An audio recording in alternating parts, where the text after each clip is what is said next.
Hi, I'm David Chaplin from IR35 Shield, and this is our first video podcast.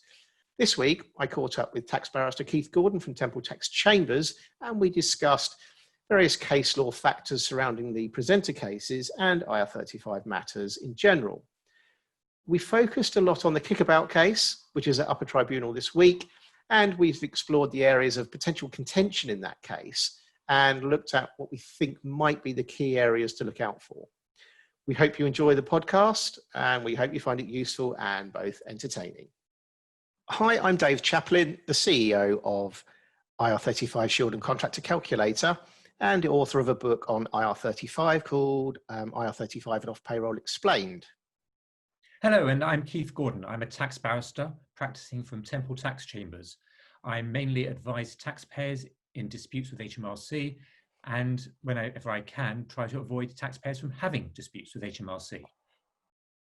Keith kindly approached me this week with the idea of creating a video podcast on the topic of IR35 in the lead up to an Upper Tribunal case for a case called Kickabout that is going to be in the courts this week. So to put this into context, for many years, I guess since April 2000, HMRC have been chasing contractors, particularly in IT and engineering, and trying to sort of say that they're deemed employees under the intermediaries legislation. But in more recent years, we've seen them turn their attention to the media sector, in particular broadcasters, and we've seen a number of cases go through the courts, and that they are now about to challenge a decision. I say that's HMRC, where they lost a case against Paul Hawksby, who's on Talk Radio. Keith, before we get into details of the case, could you perhaps explain a bit about what's happening at Upper Tribunal rather than sort of first tier? Yes, absolutely. When you have a dispute with HMRC, the first port of call, if you're going to the courts and tribunals, is the first tier tribunal. And that's where you have the full-blown argument, you have all your witnesses, you get to hear what the facts are and arguments as to what the facts are, and you also get arguments as to the law. Whenever a party is unhappy with the decision of the first-tier tribunal, then that party has the right to appeal to the Upper Tribunal. Now, the Upper Tribunal is equivalent to the High Court and often has a High Court judge hearing the case. But it is different because the High Court judge or the Upper Tribunal will not actually hear any fresh evidence. They will make a decision based upon the facts already found in the first tier below. So it's effectively an argument as to the law. Did the first tier make a correct decision on the law based upon the facts as found by the first tier? So I guess if at first tier you haven't presented all of your facts, it's sort of, you had your chance, mate, and that's it really. You can't put anything back on the table. Absolutely. There are always exceptions to the rule, but the facts found by the first tier tribunal are more or less final, and you very, very, very rarely have the chance to introduce new facts further on. So could you just set the scene for us about this particular case? It's called Kickabout. It's about an appellant, Paul Hawksby. He's on Talk Radio. He's been presenting something to do with football. Neither of us really know much about about football. And he won his case at first tier, and then HMRC decided to challenge that and go to upper tier, and that's what's happening this week. What's this case all about? Well, ultimately the question is whether or not Paul Hawksby, who provides his services through a company called Kickabout Productions Limited, whether he ought to be taxed as if he were an employee of Talk Sport, the radio company that is actually broadcasting his show. And he's one of two presenters on the show. And the whole thing about IR35 is whether or not you are like an employee, but because of the company between you and your client, you are not an employee, because the revenue want you to pay tax as if you were an employee. So the question is, look at the relationship between the presenter, Mr. Hawksby, and Talk Sport Radio, and does it look like an employment contract? And that's a question of law, which the first tier tribunal has made one decision on. In fact, it was a tied decision. in that the judge and the member sitting with the judge disagreed on the overall answer and a couple of steps in reaching that overall answer. But nevertheless, the judge has a casting vote, so the decision of the tribunal is the decision of the judge, which went in favour of the taxpayer. And is that quite unusual for the two judges? I say two judges, it's one judge, isn't it? And then another person that sits with them. Yes. Is it quite unusual for them to disagree? It's very rare. The very first time I believe it ever happened was in the case of Jones and Garnett, which is almost one of the first such cases. It wasn't quite on IR35, but it was another contractor. And that was the first time there was a tie, and it's happened possibly once every 2 years since. It's becoming more and more common. But that's just a sort of almost a curiosity. It doesn't really affect how the upper tribunal is going to decide the case this week. Okay, so if these judges can't even make up these decisions, can't decide themselves in court, and they've had all of this experience, how on earth are taxpayers supposed to work out their tax position? Well, I think it's absolutely impossible. In fact, if we look at one recent case, an HMRC officer said under oath that it takes about 3 years to be trained up to deal with IR35, about 5 years to become expert. I remember that. Yeah. I think it was a payer case, that one. It was, and this is something which it's almost impossible for anyone to have any real certainty as to what the ultimate situation is like. And this is one of the worrying things about IR35 generally, because IR35 is being the terms are being changed with effect from next April, and they're already changed for the public sector. And the Revenue has put out a computer program, which you're very familiar with, called CEST, which is telling you how the Revenue views your contract. But the CEST program is so widely accepted to be flawed, it's really not worth following, unless you can get a positive decision in your favour, which the Revenue will abide by, provided they accept that you've entered the answers correctly. But it is so skewed in favour of the Revenue, it's not a particularly reliable guide, and the Revenue is using certain case law which supports their arguments, but not necessarily the case law which goes against their views. The classic cherry picking and selectively choosing the evidence to support your arguments. Well, it certainly looks like that way. They might explain it in a different way, but it certainly looks as if they haven't actually followed all the law. And in fact, I think it's fairly clear they haven't accepted all the law, because they say the question of mutuality obligations is not something they factored in. But the case law seems to suggest it is a very relevant factor. I actually remember asking you the other day, I think it was on a webinar that you were on. Yes. And I asked that after the professional referees case, which was heavily around mutuality of obligation, was at the upper tier, I asked you, should HMRC finally sort of sectorally throw in the towel and update their CEST tool to properly adhere to mutuality of obligation? And you said the short answer is yes, and the long answer is yes, definitely, which I thought was brilliant. Absolutely. I think CEST or any replacement would be a lot more accepted widely if it's not just the Revenue programming the questions, and they actually put it out to a wider panel, so that there could be a general consensus that this is as best as you can get. But when the Revenue select their own questions based upon their own selection of case law, it undermines the credibility of this tool, which they then present to Parliament as their way of helping taxpayers cope through, find their way through the legislation. Yes, I mean, we find ourselves talking about CEST, which wasn't actually what we were planning on chatting about. And I could talk about this forever. But whenever it's so late then talking about IR35, I guess CEST does rear its ugly head. Yeah, we did have a conversation about trying to get the Lorraine Kelly case through there, and neither of us could manage it. And it's unfortunate. If they actually came out with the tool and it gave the right answers, I'd be quite happy to say so publicly. It makes no difference to me whatsoever. It bothers me, as you know, that they're effectively trying to override the law by the back door. And the law is what the law says and what the courts say. not what they just decide to put in their guidance. Going back to the Kickabout case, Yes. how does this case compare to, for example, the Payer case? That's the one with the BBC presenters. Then there's the Albertel case. That's the Lorraine Kelly case, and then the Ackroyd as well, I guess, and then also Atoll Productions. There's all these presenter cases. Yes. And they all seem the same but different. It's just, I know that sounds weird, but No. Well, as the judges will always say, each case has to be determined on its own facts, and clearly the picture you're going to draw is going to differ from all facts, from different cases. But interestingly, the contracts in these cases tend to be pretty similar.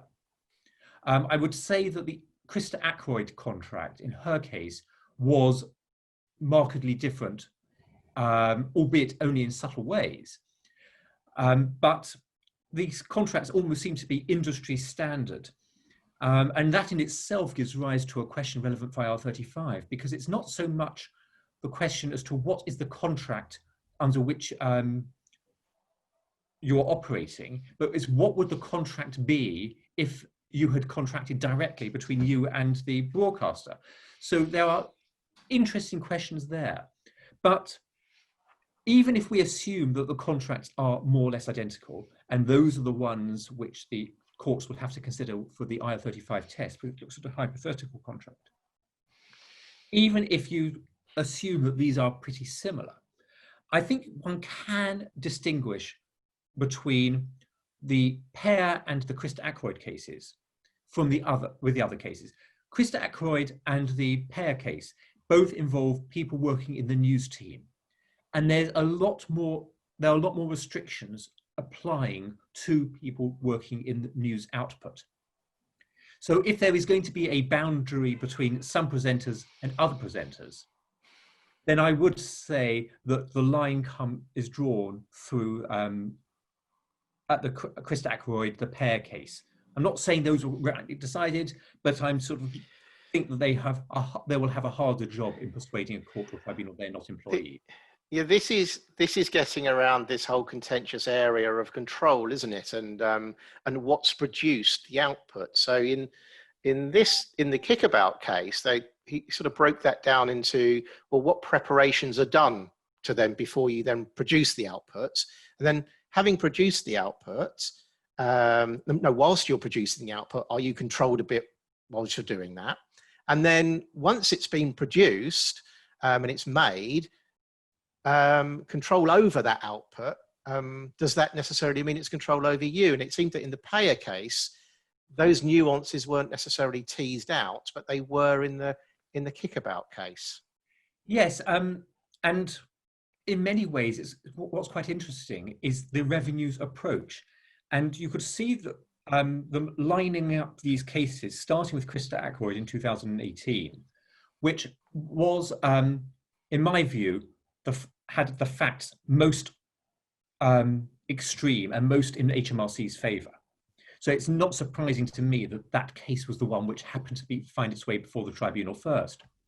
But the argument that the revenue have been running and almost pushing far beyond the relevant, I think they've been pushing it far too far, is the question as to whether or not control, which is one of the things you need to have an employment relationship.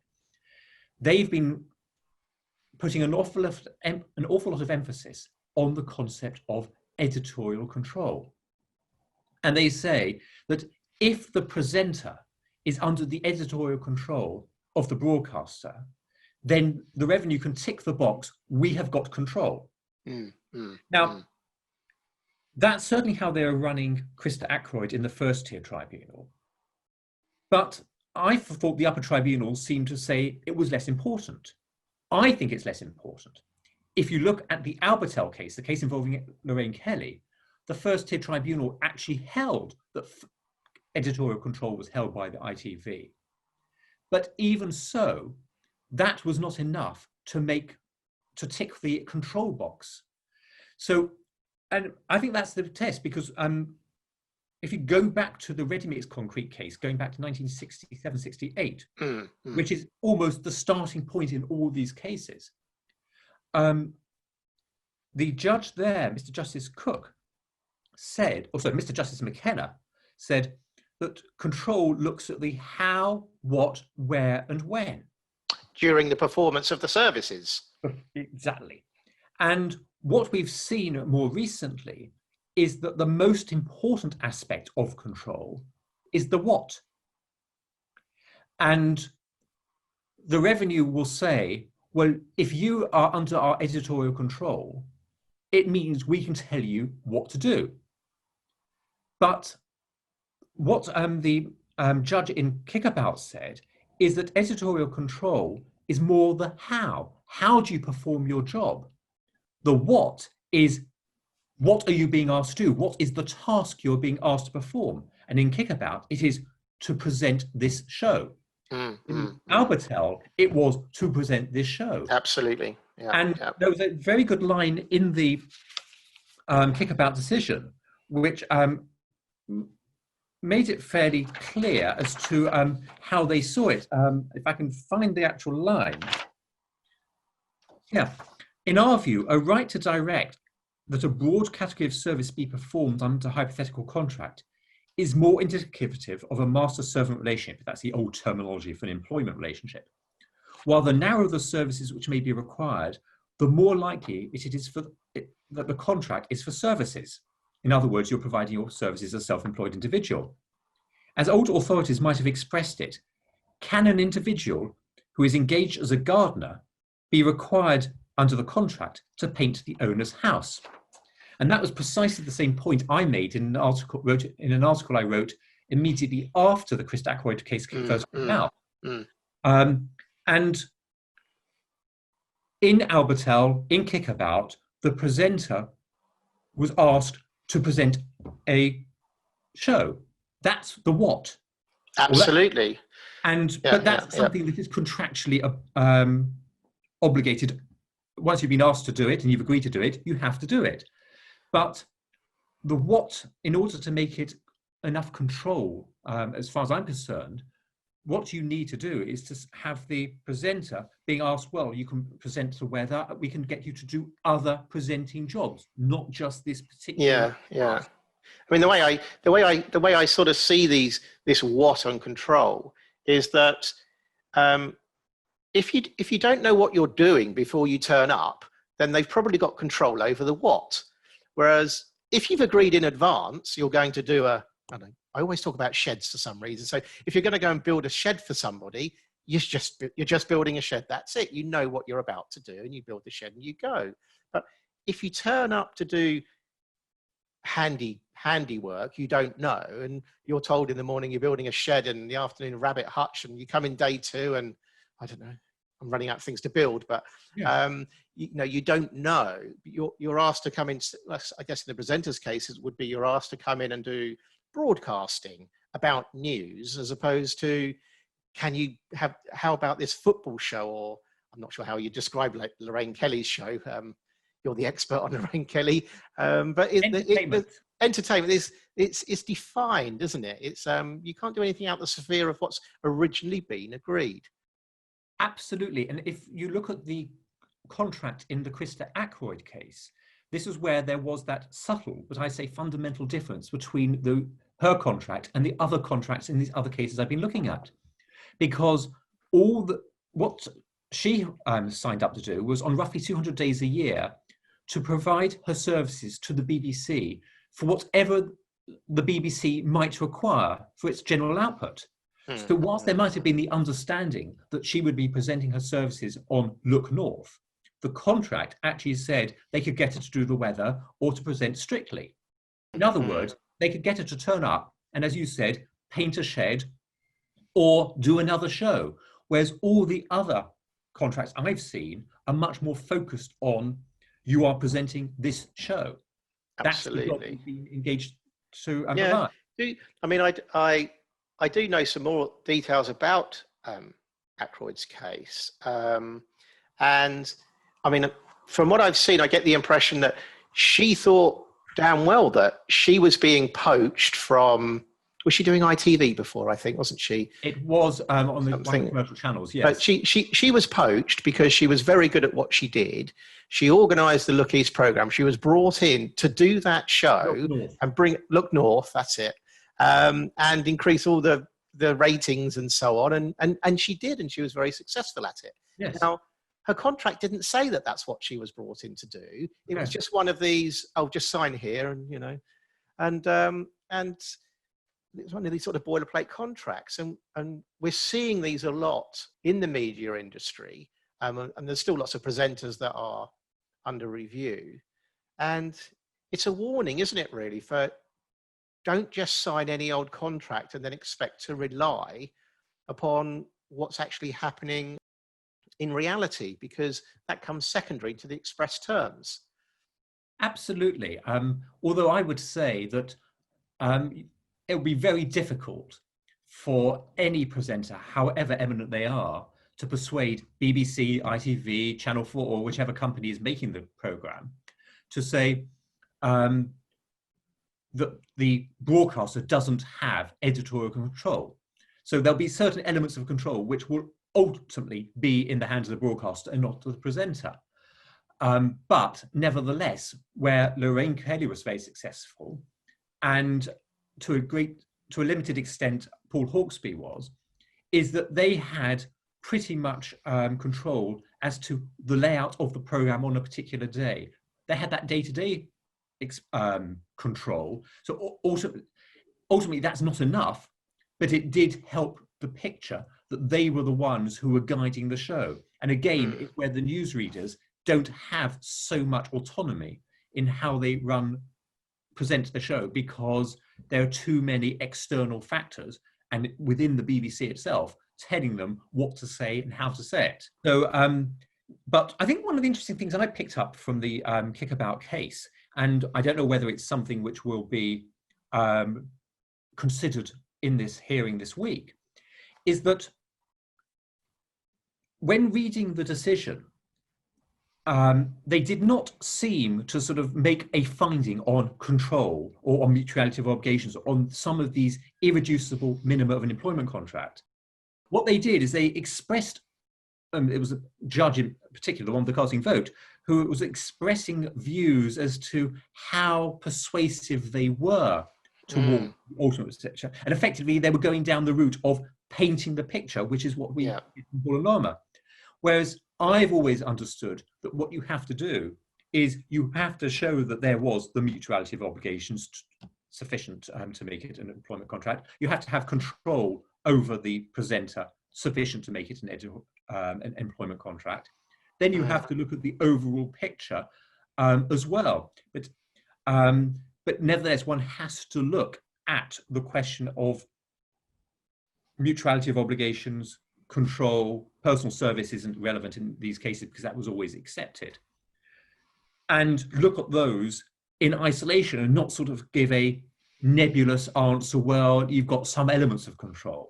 But that's something which no doubt the upper tribunal will be looking at, because I think there are questions as to how the first tier tribunal approached it, which will certainly make it ripe for review by the upper tribunal, although I don't think that the ultimate decision of the first tier tribunal is wrong. It's a difficult one, isn't it, for people looking at these cases, because on the surface of it, this chap had been delivering this same show for 18 years. Yes. He was allowed to, no, he was contractually obliged to deliver 222 programs. I think it was a year, or was it over the 2-year contract? But there was a minimum number of shows of the show. I think it was a show, a year. And the sort of bit that didn't quite get them over the line entirely for mutuality of obligation was that at any point, TalkSport could just say, oh, you know, the 222, yeah, actually, we don't need to do anything for a month and you won't get paid. Now, that takes us into the area of casual work, doesn't it? You're only getting paid for work done. It does. And I expect HMRC to come in heavily on this point, because ultimately, It was a question of how do you interpret the contractual relationship? And that is a question of law.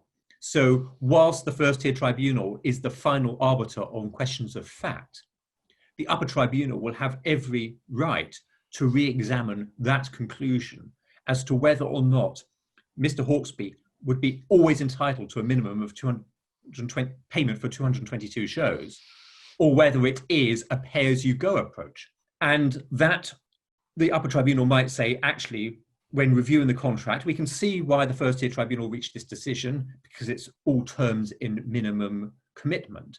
But ultimately, we say that Mr. Hawksby or Kickabout Productions Limited was always entitled to a minimum payment as well. Having said that, that might tip the balance as far as mutuality of obligations is concerned in that overall picture.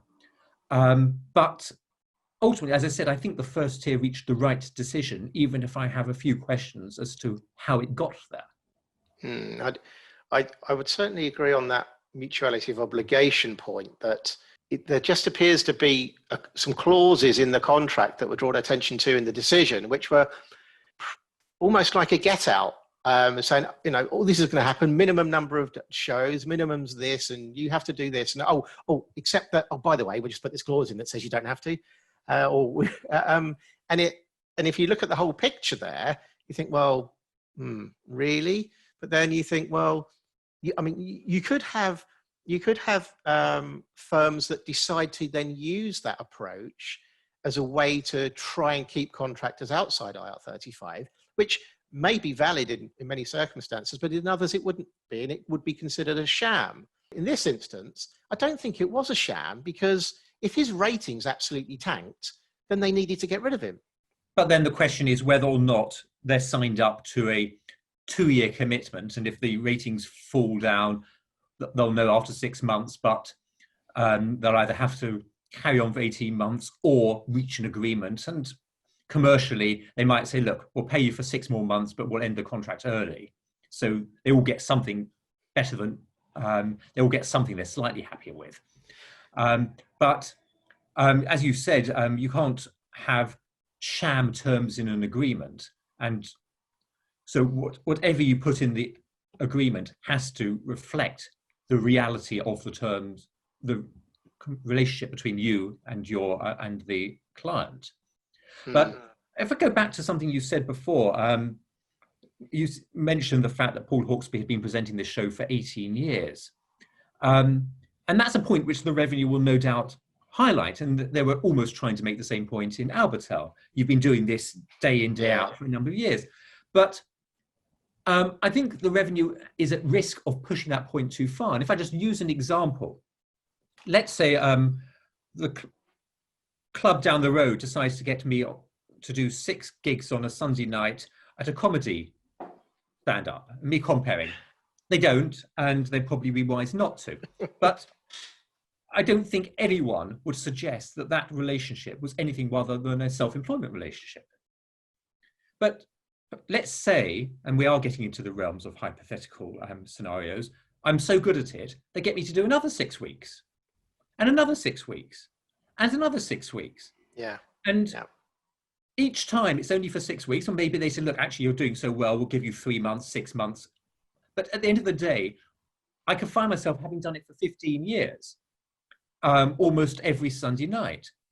But just because I've been doing it for a long time doesn't make me all of a sudden an employee, because the entire relationship is one of self-employment. I've been writing, to use a personal example, I've been writing for Tax Advisor, and I've had an article in Tax Advisor for every month for over 15 years. But there is no doubt that I'm providing those services in a self-employed capacity, even if it's become a regular slot. Would they perhaps try and use one of HMRC's arguments and say that it's crystallized into some sort of legal obligation for you to do that article every month? I often see that argument. Well, I think it would be very hard for anyone, either me to say, I expect to be able to write an article, you must pay me for the article you haven't published because I've expected you to publish it because of what's happened over the last 15 years, it's quite clear that there is no commitment one way or the other. And if I decide, actually, July 2020, I don't fancy writing an article because of lockdown, or I just fancy a day off, a month off. They can't force me. These whole arguments about lengths of contracts are very difficult. And you see everyone sort of try them on a bit in court, and everyone shakes their heads and agrees that, okay, it's got nothing to do with it, but it might imply other things, shows other things, but on its own, it's not enough. I mean, going back to the first tier decision, the judges said, it was in paragraph 20, in our view, increased clarity is badly needed. And it does seem with all these presenter cases, that's very, very true. I mean, the classic contractor cases, we've had so much case law on it, and they seem actually pretty simple. I mean, well established, but there's so many nuances in the broadcasting industry. Do you think we get clarity from this particular case?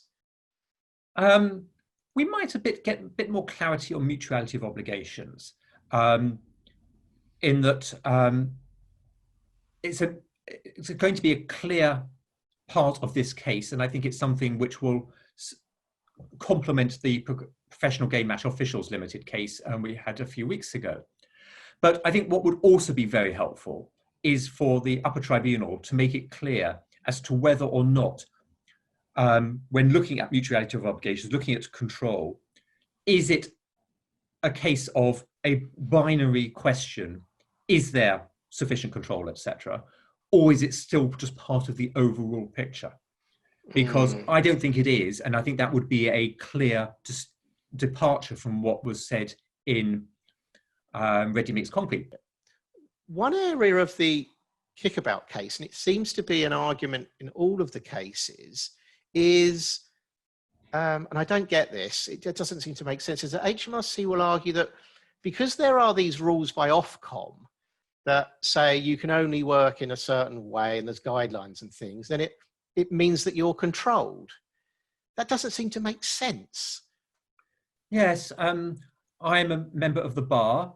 I'm governed by the Bar Code of Conduct, and someone engaging me might specifically require me to abide by the Bar Code of Conduct. I have to do it anyway. That doesn't make me an employee or under someone's control. It just explains the environment in which I'm providing my services.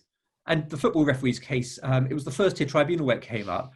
It was almost, the argument from the revenue was along the lines of, well, these individuals who are acting as referees are clearly under the control of the FA, etc., because they don't choose how long the game should last or where penalties should be taken from. Now, I know enough about football to know that there's a phrase, I am the referee, I have the final say. But the point is, they don't the idea of them being controlled is silly. There are certain things that they have to abide by. And it'd be quite interesting to see what would happen if a referee says, look, forget the penalty being taken from 12 yards out, let's decide it should be taken from the corner. Yes, there'd be a complete riot on the field, but it's just not a situation that's ever going to arise. The referee has to follow the rules of the game. And presenters themselves have to abide by Ofcom, and the broadcasters are also licensed by Ofcom. They have to ensure that people abide by the Ofcom rules. It's at the most, it relates to editorial control, but ultimately, as far as I'm concerned, in most of these cases, there isn't sufficient control to make someone employer or employee, because all they've been done, all that's happened is they've been contracted to provide a particular service. What's the gig? What's the job? And everything else is just commentary. It does seem that they're certainly up against it with lots of these cases. One thing which I think, if I can just intervene here, which is going to come up in the Kickabout, and certainly something where will be relevant, is a point at which the judge and the member did disagree. And this is the relevance of statutory payments. Because what is typical in all these contracts is that the presenter has a fee they can expect to receive over the course of the year. Obviously, depends whether it's a minimum payment or not. But and they've asked to provide services and commit themselves to a number of days in the year. Now, that in itself has inbuilt some form of holiday pay, because you're not presenting 52 weeks of the year, you're presenting 46 weeks of the year. Absolutely. Number is. And but you're given a fee. Now, there is no express provision for holiday pay.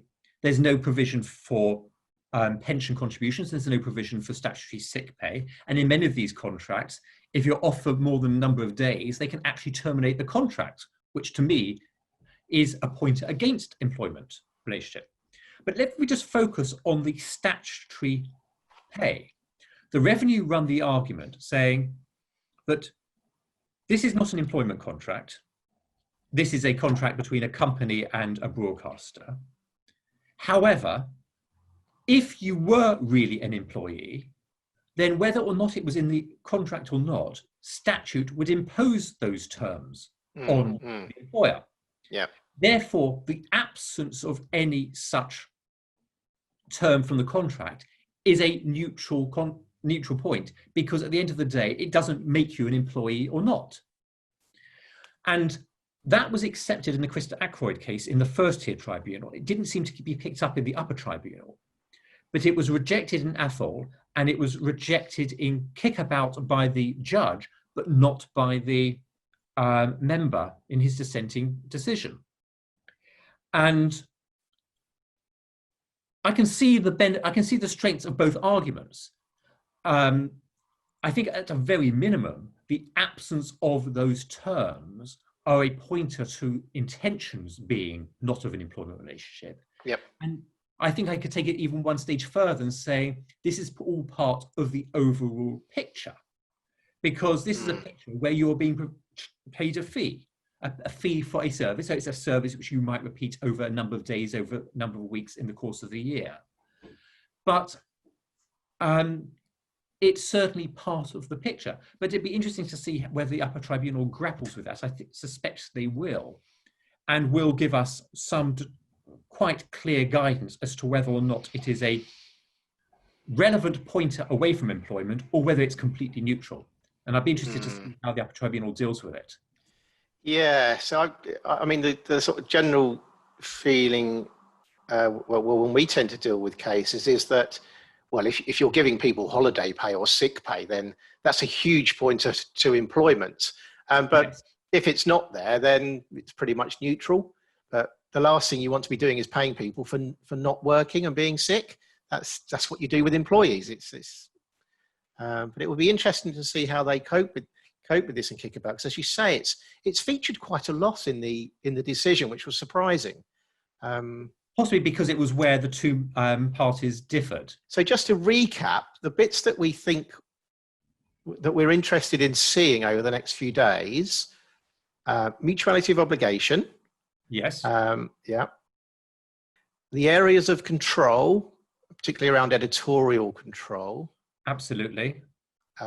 Also, whether or not those are tick box exercises in which you have to tick that those exist, or whether they're just merely part of the overall picture.